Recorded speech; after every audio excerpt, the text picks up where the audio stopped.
শেখার সময় একটা অদ্ভুত ব্যাপার হয়, তাই না? আমরা প্রেজেন্ট, পাস্ট, ফিউচার এই তিনটি সময়ের ধারণা কিন্তু বেশ সহজেই বুঝি। কিন্তু যখনই এগুলো প্রেজেন্ট ইনডেফিনিট, পাস্ট কন্টিনিউয়াস বা ধরুন ফিউচার পারফেক্টের মতো ওই 12টা ভাগে ভাগ হয়ে যায়, তখন মনে হয় যেন এক জটিল গোলক ধাঁধায় আটকে গেছি। আমাদের আজকের আলোচনার জন্য যে ইংরেজি ব্যাকরণের টেন্স আর আমাদের বাস্তব জীবনের টাইম নাকি এক জিনিস নয়, আজ আমরা এই ধাঁধারই সমাধান করার চেষ্টা করব আর দেখব এই 12টা টেন্স আসলে শুধু নিয়ম নয়, বরং গল্প বলার এক একটা অসাধারণ কৌশল। একদম ঠিক বলেছেন। এই টেন্স আর টাইমের পার্থক্যটা ধরতে পারলেই কিন্তু অর্ধেক কাজ হয়ে যায়। তাই হ্যাঁ, দেখুন, টাইম হলো একটা সার্বজনীন ধারণা। মানে এটা সবার জন্য সমান, অতীত, বর্তমান, ভবিষ্যৎ। এটা ঠিক যেন নদীর স্রোতের মতো বয়েই চলেছে। আচ্ছা, কিন্তু টেন্স হলো পুরোপুরি একটা ব্যাকরণগত টুল, মানে ভাষার একটা অস্ত্র বলতে পারেন। ভাষার অস্ত্র? হ্যাঁ, এটা দিয়ে আমরা ওই সময়ের স্রোতের ঠিক কোন জায়গায় দাঁড়িয়ে কথা বলছি বা কোন ঘটনাকে কোন দৃষ্টিকোণ থেকে দেখছি সেটা বোঝানো হয়। তার মানে টেন্স হলো সময়ের একটা ম্যাপের মতো, যেটা দিয়ে আমরা ভাষার জগতে পথ চলি। চমৎকার উপমা। আর সবচেয়ে মজার ব্যাপার হলো এই ম্যাপটা মাঝে মাঝে আমাদের বেশ অবাক করে দেয়। যেমন ধরুন, আমি যদি বলি the prime minister visits the UK next week, এখানে ভার্বটা খেয়াল করুন, ভিজিটস, এটা কিন্তু প্রেজেন্ট টেন্স। হ্যাঁ, প্রেজেন্ট টেন্স। কিন্তু ঘটনাটা ঘটবে কখন? ভবিষ্যতে। তার মানে আমরা প্রেজেন্ট টেন্স ব্যবহার করে ফিউচার টাইমের কথা বলছি। বাহ, এটাই তো আসল আহা মুহূর্ত। তার মানে টেন্স হলো ক্রিয়ার একটা পোশাক, আর টাইম হলো সেই পোশাক পরা চরিত্রটা কোন সময় অভিনয় করছে সেটা। ঠিক। তাহলে তো এই পোশাকগুলো নিয়ে একটু ঘাটাঘাটি করতেই হয়। চলুন বর্তমানের পোশাকগুলো দিয়েই শুরু করি। প্রেজেন্ট টেন্সের যে 4টে রূপ আছে, সেগুলোর মধ্যে পার্থক্যটা ঠিক কোথায়? তো চিরন্তন সত্য বা অভ্যাস বোঝানোর নিয়ম হিসেবে শিখি। যেমন the sun rises in the east. একদম। অথবা I drink coffee every morning. কিন্তু এর আসল ক্ষমতা হল কোনো ঘটনাকে একটা সাধারণ নিরপেক্ষ ফ্যাক্ট হিসেবে তুলে ধরা। এখানে কোনো আবেগ বা নাটকীয়তা নেই, শুধু তথ্য। আচ্ছা, তার মানে যখন আমি বলি he works at a bank, আমি শুধু একটা তথ্য দিচ্ছি। হ্যাঁ। কিন্তু যদি বলি he is working at a bank, তখন দুটোই তো বর্তমান, কিন্তু শুনতে একটু আলাদা লাগছে। ঠিক এইখানে প্রেজেন্ট কন্টিনিউয়াসের জাদু। হি ইজ ওয়ার্কিং বলার সাথে সাথেই আমাদের চোখের সামনে একটা দৃশ্য ভেসে ওঠে। লোকটা হয়তো এই মুহূর্তে কম্পিউটারের সামনে বসে কাজ করছে। ও আচ্ছা, কন্টিনিউয়াস টেন্স যে কোনো ঘটনাকে জীবন্ত করে তোলে, মনে হয় যেন চোখের সামনেই ঘটছে। এটা শুধু এখন চলছে বোঝায় না, একটা অস্থায়ী অবস্থার কথাও বলে। যেমন I am living in Dhaka বললে মনে হয় আমি হয়তো স্থায়ীভাবে এখানে থাকি না, এটা একটা সাময়িক ব্যবস্থা। তার মানে সিম্পল প্রেজেন্ট হলো একটা সাদা কালো ছবির মতো, শুধু তথ্য, আর প্রেজেন্ট কন্টিনিউয়াস হলো একটা রঙিন চলমান ভিডিওর মতো। দারুণ। এরপর তো আসছে প্রেজেন্ট পারফেক্ট, যেটা নিয়ে অনেক কোলাহল তৈরি হয়, আমি জানি। আই ইট আর আই হ্যাভ ইটেন, এই দুটো নিয়ে, তাই তো? একদম। বাংলায় তো দুটোই প্রায় আমি খেয়েছি, তাহলে ইংরেজিতে এই দুটো আলাদা কেন? এটাই সম্ভবত টেন্সের সবচেয়ে গুরুত্বপূর্ণ পার্থক্যগুলোর একটা। আই এট রাইস, এটা হলো সিম্পল পাস্ট, মানে অতীতের একটা ঘটনা, গল্প এখানেই শেষ। হয়তো কাল খেয়েছিলাম বা সকালে খেয়েছিলাম, এখন আর তার কোনো রেশ নেই। কিন্তু যখনই আপনি বলছেন আই হ্যাভ ইটেন রাইস, মানে প্রেজেন্ট পারফেক্ট, আপনি শুধু অতীতের একটা ঘটনা বলছেন না, আপনি বর্তমানের সাথে তার একটা সেতু তৈরি করছেন। সেতু তৈরি করছেন? হ্যাঁ, এর মানে হল আমি খেয়েছি এবং তার ফলস্বরূপ এখন আমার পেট ভরা, তাই আমি আর খাবো না। ও আচ্ছা, তার মানে আই লস্ট মাই কিজ বললে মনে হচ্ছে আমি একটা গল্প বলছি, এটা সিম্পল পাস্ট। ঠিক। কিন্তু যদি বলি I have lost my keys, মানে প্রেজেন্ট পারফেক্ট, তার মানে হলো আমার চাবি হারিয়ে গেছে এবং সেই কারণে আমি এখন বাড়িতে ঢুকতে পারছি না। সমস্যাটা এখনো বর্তমান। এক্স্যাক্টলি। প্রেজেন্ট পারফেক্ট অতীতকে বর্তমানের সাথে জুড়ে দেয়।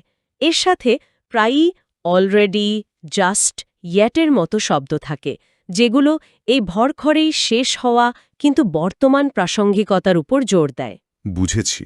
এর পরের টেন্সটা এই ধারণাকে আরও এক ধাপ এগিয়ে নিয়ে যায়। আপনি প্রেজেন্ট পারফেক্ট কন্টিনিউয়াসের কথা বলছেন তাই তো, যেখানে কাজটা অতীতে শুরু হয়ে এখনো চলছে। হ্যাঁ, যেমন I have been working here for 5 years. কিন্তু আমার একটা প্রশ্ন আছে। বলুন। আমি তো এটাও বলতে পারি আই অ্যাম ওয়ার্কিং হিয়ার। দুটোর মধ্যে সূক্ষ্ম পার্থক্যটা কি? খুব ভালো প্রশ্ন। আই অ্যাম ওয়ার্কিং বললে বর্তমান মুহূর্তের উপর জোর দেওয়া হয়, কিন্তু যখনই আপনি বলছেন I have been working here for 5 years, তখন আপনি শুধু বর্তমানের কথা বলছেন না, আপনি পুরো 5 বছরের যাত্রার উপর জোর দিচ্ছেন। আচ্ছা, সময়কালটা বা ডিউরেশনের ওপর। একদম। এখানে সময়কালটা খুব গুরুত্বপূর্ণ। এই টেন্স ব্যবহার করে আমরা বোঝাতে চাই যে কাজটা কত দিন ধরে চলছে এবং তার কারণে বক্তা হয়তো এখন ক্লান্ত বা অভিজ্ঞ। একটা উদাহরণ দিলে ভালো হয়। ধরুন কেউ জিজ্ঞেস করল why are your eyes red. উত্তরে বলা যেতে পারে because I have been crying. কান্নার কাজটা হয়তো এইমাত্র থেমেছে, কিন্তু তার প্রভাবটা রয়ে গেছে। বোঝা গেল। তার মানে প্রেজেন্ট টেন্সের এই 4টে রূপ আসলে বর্তমান সময়কে 4 রকম দৃষ্টিকোণ থেকে দেখার উপায়। 1 সাধারণ তথ্য, 2 চলমান দৃশ্য, 3 অতীতের সাথে বর্তমানের যোগসূত্র, আর 4 একটা দীর্ঘ সময় ধরে চলা কাজের প্রভাব। চমৎকারভাবে সারসংক্ষেপ করেছেন। এবার একটু অতীতে ডুব দেওয়া যাক। চলুন, পাস্ট টেন্সের শুরুটাও সিম্পল পাস্ট দিয়ে। আমরা তো আগেই বললাম এটা অতীতের একটা সাধারণ ঘটনা ছবি তুলে ধরে। The Titanic sank in 1912। ঘটনাটা অতীতেই শেষ, বর্তমানের সাথে সরাসরি কোনো যোগসূত্র নেই। আর এর গঠনও খুব সোজা। ভার্বের দ্বিতীয় রূপটা V2 ব্যবহার করলেই হলো। ঠিক। আর পাস্ট কন্টিনিউয়াস, ওটা তাহলে অতীতের কোনো চলমান ভিডিও, তাই তো? যেমন yesterday at 7 p.m. I was watching TV. ঠিক তাই। পাস্ট কন্টিনিউয়াস আমাদের অতীতের একটা নির্দিষ্ট মুহূর্তে নিয়ে যায় এবং দেখায় তখন ঠিক কি ঘটছিল। এটা প্রায় একটা বড় ঘটনার পটভূমি তৈরি করতে ব্যবহৃত হয়। পটভূমি কিভাবে? যেমন I was crossing the road when I suddenly saw a speeding car.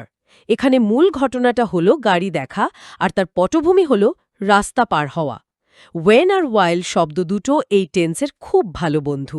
এটা তো বেশ কাজের। কিন্তু এরপর যেটা আসছে পাস্ট পারফেক্ট, সেটাকে তো অনেকে টেন্সের বিভীষিকা বলে মনে করে। হ্যাঁ, করে। ওই যে the patient had died before the doctor came, এই হ্যাড ডাইড কেন ব্যবহার করা হয়? ডাইড বললেই তো হতো। হ্যাঁ, এটা একটা ক্লাসিক উদাহরণ এবং এই টেন্সটা বোঝার সবচেয়ে ভালো উপায়।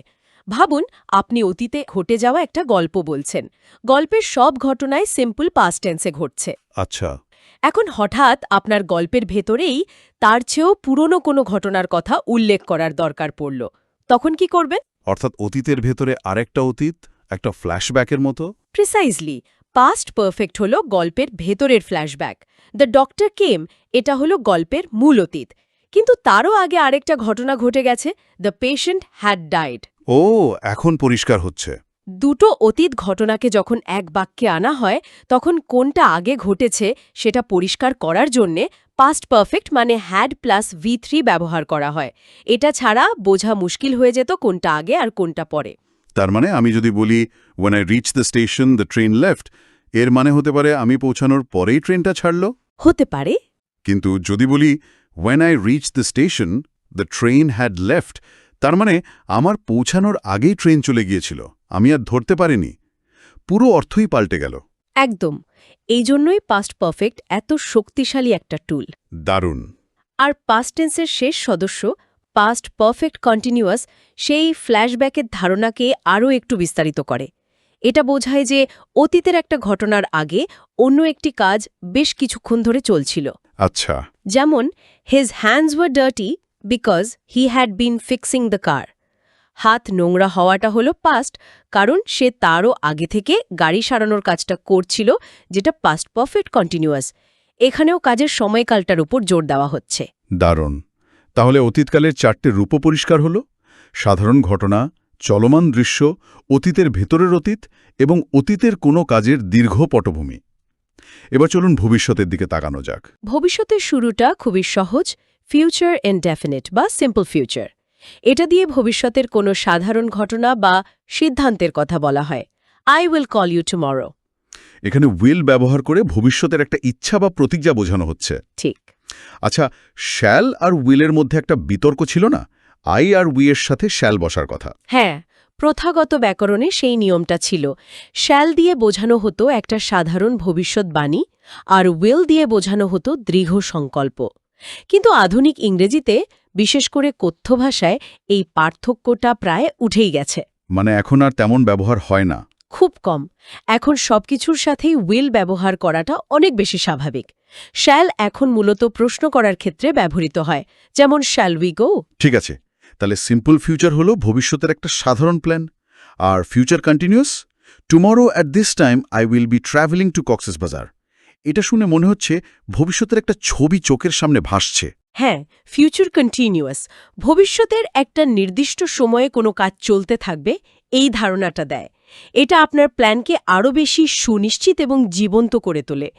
আপনি যখন বলেন I will be watching the movie, এটা শুধু একটা প্ল্যান নয়, এটা একটা ভবিষ্যৎবাণী যে ওই সময়ে আপনি ঠিক ওই কাজটাতেই মগ্ন থাকবেন। বেশ মজার তো। এরপর আসছে ফিউচার পারফেক্ট। এটা কি পাস্ট পারফেক্টের মতো, ভবিষ্যতের কোনো ফ্ল্যাশব্যাক? ঠিক তা নয়, তবে ধারণাটা কাছাকাছি। ফিউচার পারফেক্ট হল ভবিষ্যতের একটা ডেডলাইন। ডেডলাইন? হ্যাঁ, এটা দিয়ে বোঝানো হয় যে ভবিষ্যতের একটা নির্দিষ্ট সময়ের মধ্যে কোনো কাজ শেষ হয়ে যাবে। যেমন, by 10 PM tonight I will have finished my homework. এখানে ডেডলাইনটা হলো রাত 10টা। ওই সময়ের মধ্যে কাজটা শেষ হয়ে যাবে। তার মানে এটা প্ল্যানিং এবং লক্ষ্য নির্ধারণ করার জন্য খুব দরকারি একটা টেন্স। একদম।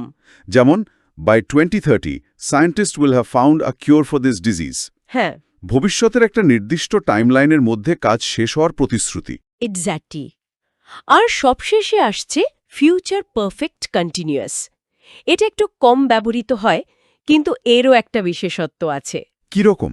এটা ভবিষ্যতের একটা নির্দিষ্ট সময় পর্যন্ত কোনো কাজ কতক্ষণ ধরে চলতে থাকবে সেই সময়কালটার উপর জোর দেয়।